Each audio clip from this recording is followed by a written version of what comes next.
Et vous allez juste faire gauche, droite. D'accord? Gauche, droite. Juste ça. D'accord? En hébreu, Krav Maga signifie combat rapproché. Ça provient à la base de l'armée israélienne. Kida! Kida! Ok, commencez à marcher dans la salle, faites des rotations de poignets. Aujourd'hui, le Krav Maga est tombé dans le domaine public. Il reste un art martial, bien sûr, mais sous une forme défensive. Ils sont occupés à faire un jeu qu'on appelle tirer le t-shirt du pantalon. À quoi ça sert? Ils doivent protéger leur ceinture. Donc ça veut dire qu'ils sont déjà occupés à créer des premières défenses avec leurs bras et empêcher que quelqu'un les agrippe. La discipline connaît un succès croissant, notamment chez les ados. Ça nous sert à soulager et à tout sortir le mal qu'on a. Et voilà, moi ça m'aide en tout cas. T'as besoin de soulager ce que tu as en toi? Oui, beaucoup. Pourquoi? Toute la haine, quoi.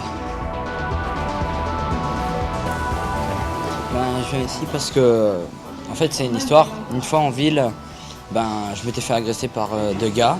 Et à un moment, je commence à leur parler, vu qu'ils me parlaient brutalement. Et il dit, oh, tu vas commencer à t'excuser à mon copain, là. Je dis, j'ai pas de raison, tu m'agresses. Et à un moment, le grand m'a foutu une patate. Et je me sentais, j'ai rien su faire. Mais dans certains cas, mieux vaut prévenir que combattre. N'ayez pas peur de crier.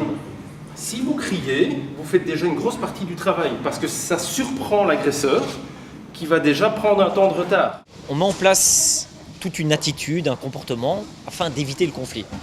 Premièrement, le fait d'aller chercher de l'aide, de ne pas rester tout seul, d'aller peut-être prévenir un professeur ou un parent, le fait de se réfugier dans un magasin, le fait de ne pas aller dans une petite ruelle sombre, mais peut-être simplement le fait de rester sur des boulevards là où il y a du monde. Et tout ça sont des choses sur lesquelles on discute avec les adolescents. Self-défense, self-control, c'est cela aussi le Krav Maga, être bien dans son corps, bien dans sa tête. Alors on a énormément de témoignages par des parents qui justement témoignent le fait que le comportement de leurs jeunes ont changé. Dans le sens où parfois on a des enfants qui sont introvertis et ils ont parfois un manque de confiance en eux. Et s'ils arrivent dans une communauté où tout le monde est pareil, où justement on va leur montrer de quoi ils sont capables. Et là on a quand même pas mal de témoignages et même les adolescents eux-mêmes le disent qu'après un certain nombre de semaines, ils se sentent déjà beaucoup mieux dans leur peau. Et apparemment ça a un impact au niveau des études. Kida!